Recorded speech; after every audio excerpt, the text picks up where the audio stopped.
And I just remember saying, there'll be flying cars, and I'll be like an old man with a long gray beard, like down to the floor, and like a cane. Like that was my concept of the future as an 8-year-old.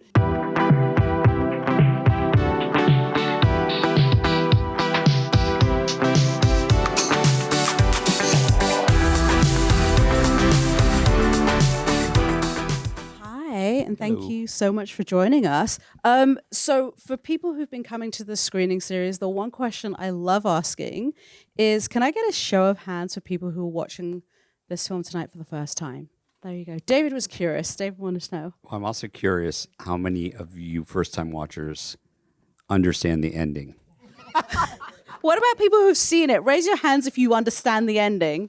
But have you read about the ending? That's because that's cheating. Why don't you explain this ending, or what your takeaway is on it? The thing is, okay, first of all, I can't believe this film's like almost 60 years old, but because it so holds up. But, this was written in conjunction with Arthur C. Clarke, and it's kind of an amalgamation of Kubrick's original ideas and Clarke's musings, and then they incorporated some of Clarke's short stories and iterated on them. And they made a deal where Clarke, at the same time as they were working on the film, wrote the novel. And so there are details in the novel that aren't in the film because Kubrick kept cutting things out and cutting things out and cutting things out. And in fact, after the initial release, I can't remember how many cities, 10, 20 cities, slowly rolling out the film, Kubrick brought the film back and cut another 17 minutes of scenes, finished scenes out of the movie, and subsequently had his assistant burn the negatives of those 17 minutes so they'll never be seen ever again. And so he kept paring back explanatory dialogue and whatnot. But according to Clarke and according to Kubrick, effectively the monoliths uplift evolution. And at the very end of the film, our hero, he meets the aliens. The aliens have evolved into a kind of pure energy, and they put him in a human zoo where either he lives his whole life out or time is nonlinear. And at the end of his death, he sees another monolith. And he touches it, and he is transformed into what they call the Star Child, which is an evolved life form, and sent back to Earth to, we don't know, do what. He thought it was, a positive thing. Other people thought it was a doomed thing. There was also a whole subplot where there were space platforms with nukes on them. You can see them in a couple of shots early on in the film, actually. And what the Star Child does is neuters all of the nukes at the end of the film. But he thought that was too sort of similar to what he'd done in Strangelove. But he also contended that it didn't matter if you didn't understand the ending, that it was meant to be thought provocative, sort of like a Rorschach test. That's exactly. So there you go. Amazing. How many people got that from... But this film, this film... But I fucking love it. It's one of my favorite movies of all time. That's why you're here tonight. Yeah. Both of you love this film so much. But this film really did change, filmmaking from that point forward. It's, infiltrated culture ever since. Nicole, I'm curious to you, what impact did it have on you after you first saw that film, and how has it influenced your work ever since? Yeah, I was in high school when I first saw this, and obviously it had been out for a while, but it really, it was one of those films when you see it for the first time and you're just imagining, first of all, what it's like. I wanted to be a fine artist in the beginning, and to me this film is like a piece of art. It's a piece of fine art, unlike other films that he had done before. So I found it really fascinating when I was studying film to see the chronology of his work, especially in terms of the storytelling, and then getting to 2001 and creating something that was just a visual masterpiece, and then going back to like doing Clockwork Orange, after this. So to me, Kubrick is, he's too brilliant, probably for his own, or was too brilliant for his own good. I would agree with that. He probably, I don't know what he should have done. He should have been a genetic engineer or something, but you know, he was just so hands-on. So when I studied the film and listened to the professors talk about, you know, how he had been literally the minutia for every single department. I mean, basically he was the production designer, he was the cinematographer.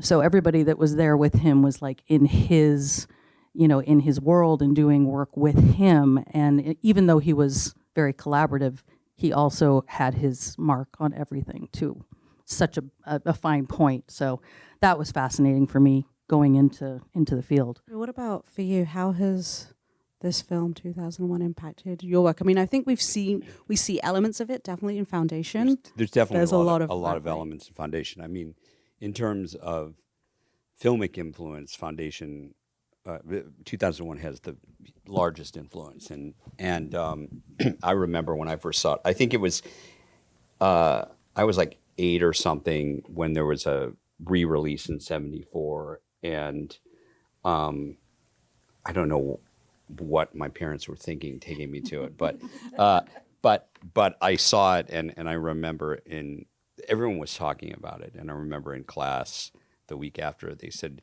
"We want you to write like a short essay, what you think the year 2001 will be like." And I just remember saying, there'll be flying cars, and I'll be like an old man with a long gray beard, like down to the floor, and like a cane. Like that was my concept of the future as an 8-year-old.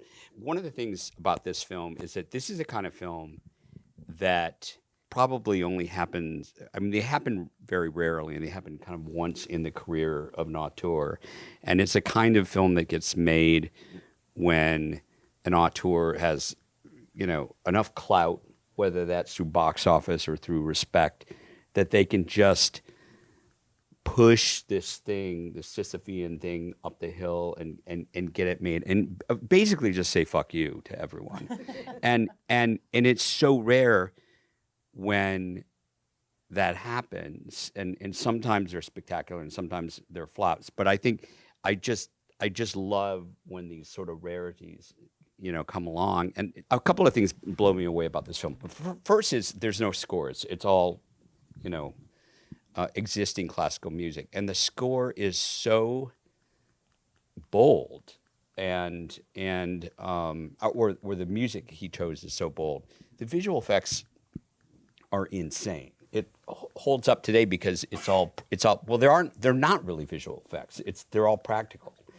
And there's so many things about it. I was just saying outside that we attempted to ape in Foundation, and you know, in the first episode when the ship is sort of jumping, we kind of emulated the slit scan stuff that they do at the end of the thing, and they use some cloud tank stuff, which we also use some cloud tank stuff, but we also used a lot of miniatures for the ships.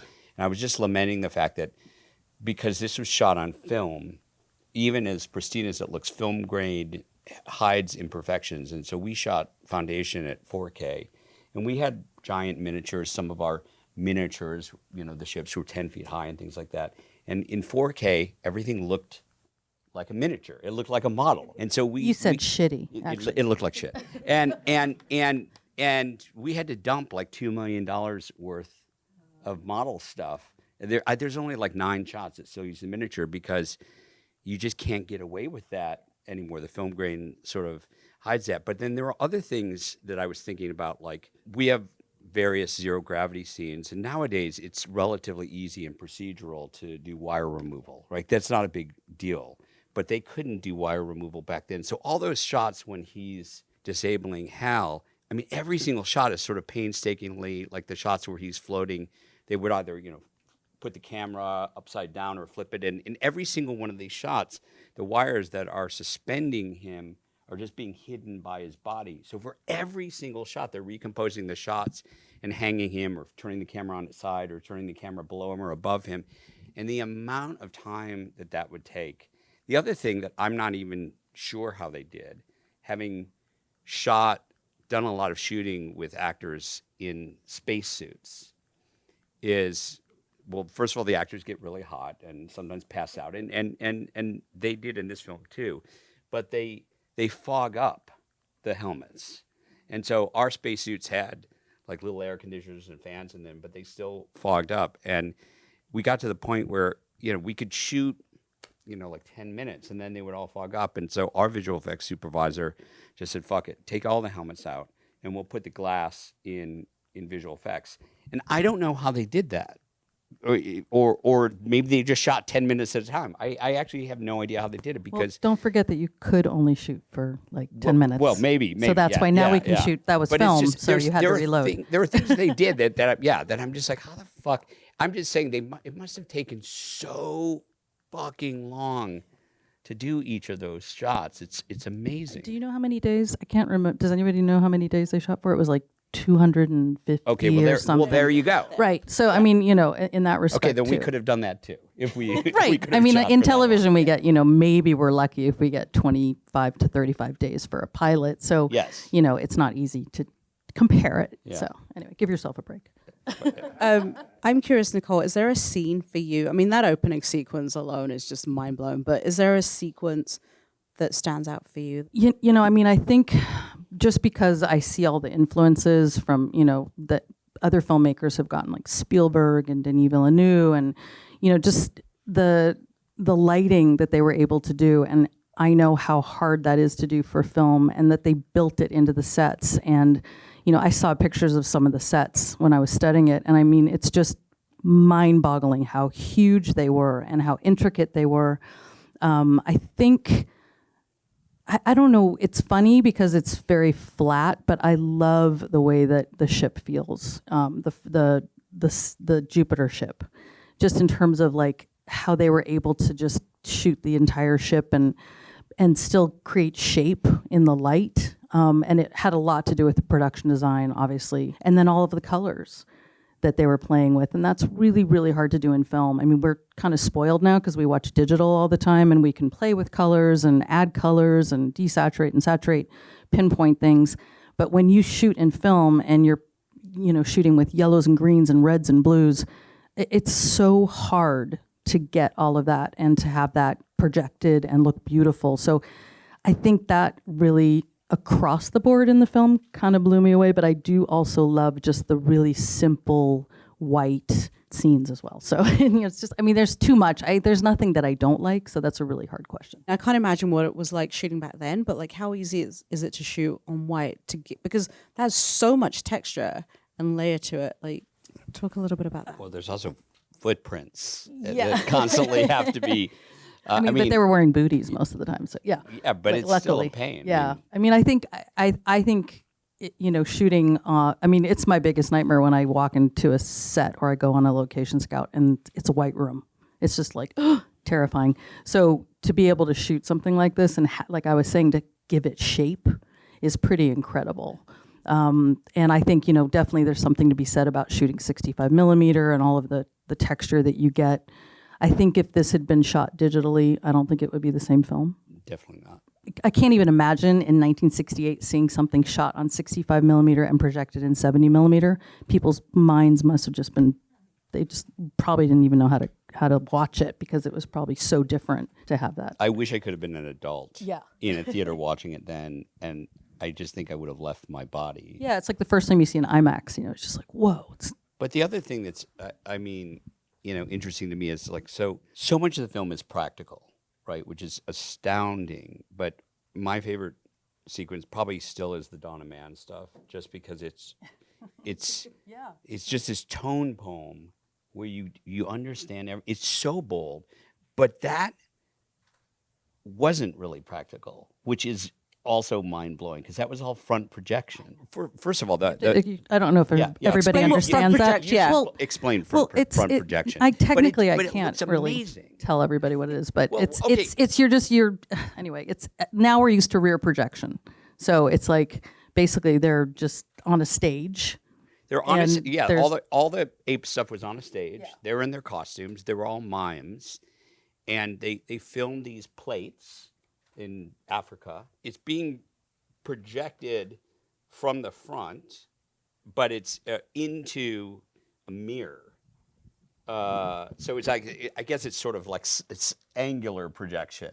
But so all those backgrounds, so all the interactive light and everything, and the only thing that was interesting was if they got too close to the camera, you would get the light coming from the projection, and it's really interesting that there's only 2 shots where you can actually see the light, and it's in the reflection of the cheetah's eyes, which is really arresting. Which you think that they did that on purpose. exactly, and they didn't do it on purpose. That was a mistake, but it's really cool. What blows me away is that that sequence, which looks amazing, wasn't practical, really. But again, like that, the front projection, now everybody shoots on the volume if they're trying to do something like that, and you cannot shoot wide shots on the volume. Yes. So you wouldn't be able to do this, but nobody would do front projection anymore. Well, they had so. 90-foot wide screens Yeah. that they were shooting on. Everything he did is like no one would ever do again. That's why it looks so amazing. But it's so funny. I actually did a story on ILM, and George Lucas was doing Star Wars, and he wanted to do something like, he'd seen this and was like, I just need to do something a bit better than this, and the VFX on this, and wasn't. So that was the birth of ILM, and it's so ironic that he'd seen this. I mean, he said he's inspired by this so many times, but but it just blows my mind that how he and his associates even figured out how to do this. And he didn't. It's not like he had something that he had seen. No, that he was like, no I'm going to emulate, There was no what playbook. someone had done before. He just did this all in his crazy brain. He figured this out. There were of course, a lot of R&D, tests, a lot of mistakes, a lot of all of the above. Yeah, but I mean, it's just like just to think of all the different people and all the things that you had to figure out to make a film like this that long ago. It's mind-boggling to me because some of this stuff we still can't even do as well. It's also interesting to me that this was ended up being a massive success, right? Making, hundreds of millions of dollars, even back then, right? And the leads, like, you would expect that the leads from this film would go on and be in a bunch of other, and they're like, who are those guys? What? And they all had careers afterwards, but it was like in episodic TV. Banachek and stuff like that, and you're just like, why did we never hear? And when I agreed to do this, we watched it again with my wife, and she was like, "Who the fuck are those guys?" I've never even he could have anyone in the world, and they're kind of caricatures of they are people in that time. I think he was also kind of taking the piss out of them a little bit in terms of I should not talk about the directing part of it, but there is like a people laugh too because it's kind of goofy, and I'm wondering what it was like being in the audience then, because obviously everybody was mod and looked like that, and the way they were dressed and the way they acted and spoke. But when you watch it now, it's like really funny. It's like it's kind of a and comedy. the whole sequence in the Space Hotel, and there was like the product placement for Howard Johnson's and stuff like that. Yeah, so, and IBM, and they've got the Hilton. I saw. Yeah. But isn't it crazy? Like, what was this film, like 1968, and obviously the years before that? Just to get inside Stanley Kubrick's mind and the computers, right? Yeah. And to think of artificial intelligence, AI. I was just getting that. And also, and again, this was an original idea that he did in conjunction with Clark, and just all the shit going on with Hal. I mean, it's happening right now. Yeah, it's in the news every day, or the Terminator movies. It's just crazy to me that this was done that long ago. It was so far ahead of its time, and in some ways, Kubrick reminds me of Cameron, who I've worked with, and Cameron is like better at all the HOD, the department heads' jobs than they are. Like he's like such a sort of polymath, and Kubrick sort of reminds me of that. But just the world building and the future casting that he did is staggering to me. Did you read the Vincent LaBruto book on him? No. It's kind of amazing if you guys love Kubrick. It's a wonderful book, and it's just like he talks a lot about, how tortured he was and how, just like a true tortured artist. And when and he didn't really make that many films. And, and just it's fascinating to get into his mind, but he was never very happy, even though he did such great work. I think the last few months of his life he had, I remember someone telling me that it was working with him, because I went to see the premiere of Eyes Wide Shut, and I remember thinking, this is the only time in my life I'm ever going to get, because he had died, but get to go to a premiere of a Kubrick film. And by that point, he'd become like a real recluse. His refrigerator in the kitchen just filled with Happy Meals from McDonald's and just crazy shit. But I also think you have that kind of brain, you make this kind of movie, and then yes, he made a handful of movies after, and they're amazing, although nothing I think comes close to this. And I just think maybe his brain just kind of broke after this. I don't know. Or he couldn't top himself again. But it's so crazy. He'd win one Oscar, and it was for this film. Yeah. He never was recognized No. by the Academy. But I think even as amazing as his subsequent movies are, and the movies before are amazing, but I just think this film is just really singular. It just stands above all of his other work. Yeah, and I love The Shining. Yeah. The level of just pushing the art and pushing the storytelling, I just don't think he did a film before or after that came close to this. I mean, it's to me, the closest filmmaker to him is Terrence Malick. Yeah. In terms of, obviously there's a lot of, Tree of Life. Tree of Life is to, Thin Red Line, just like being able to jump through the different genres. And like you would think after doing something like 2001 that let's make another space movie, and instead you made Clockwork Orange. So it's fascinating, like to sort of imagine what he was trying, like just how he was challenging himself too as a filmmaker. Well, I think to that, we've sort of touched on it, but why do you think this film has lasted and resonated for this long with audiences, people discovering it for the first time tonight, going away, and they'll never stop thinking about it, and they'll start what's going to happen is you'll start watching movies and TV shows, and you'll see references back to this, and you'll start recognizing them. But I mean, I guess to that, yeah. Why do you think this is? There's a phrase called an myth. An myth is like a primal myth that is sort of beneath like all the other myths. And I think there are films that function in that same way, that they're just so forward thinking.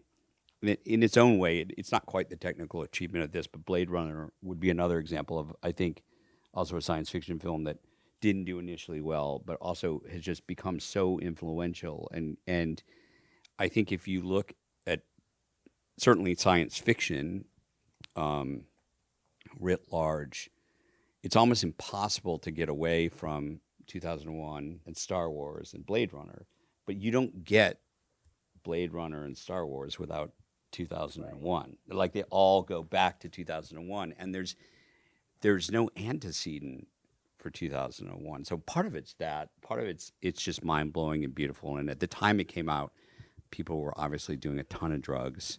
and they were marketing it as 2001, the ultimate trip. And so people were obviously dropping acid and, smoking a bowl or whatever. But, and I think that also led, people have these sort of sense memories of like when that came out in the 70s and just getting wasted and, talking about it. So I think has an element to it as well. The technical achievements, it was interesting for my wife to watch it, who's not a science fiction person. She found the movie really tense, like almost unbearably tense and scary and eerie. And some of it, I think, is due to the music that, but also the lack of dialogue. There's also long stretches of silence. Like when the crew dies, the other three that are in cryostasis, they die, but if you think the way that a typical movie would unfold, you would also have like the remaining actors be like, "Oh my God," and there would be sad music, and and they would have had backstories before that. He just deleted all of that. He just kind of took all of the existing rules of film and just said, "Fuck you," which is amazing. Because and don't you wonder? And you wonder how he knew that space would be like that and so silent. And, I've heard from people who have been in space, and it is that. It's just so quiet, and it is scary. You think of like all the sort of violent noises that you hear when you watch spaceships take off, but it's like when you're there, it's just super quiet. I always wanted to be an astronaut, by the way. Didn't happen. By the way, obviously. Nicole was supposed to work on the third season of Foundation and turned me down for another project, but... Should never have done that. No, I'm just kidding. Another cool project. I mean, that's so amazing. David, Nicole, I want to say thank you so much for sharing some insight into this film. And thank you, everybody, for coming out tonight. Thank you to Barco and the team at Variety. And, of course, to SoHo House.